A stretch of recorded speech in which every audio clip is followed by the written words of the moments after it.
So guys, dito na kami sa condo na side.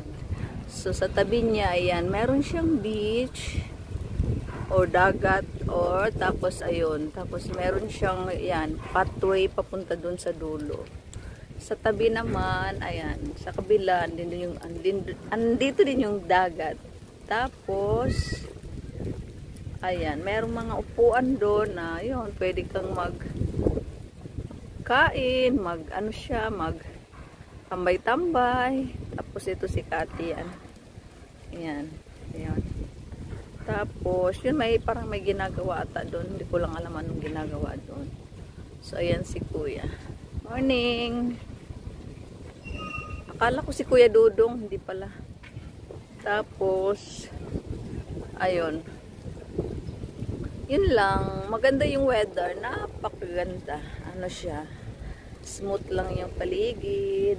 Ayan. Maganda dito pag siguro mas maganda pag hapon kasi ano siya tawag doon, hindi mainit. Mainit kasi pag umaga Ayan. So meron tayong buko dito guys. Ayan. So ambot kung hinog babani, pwede nato ni siya ma-harvest or what. So nice kain siya.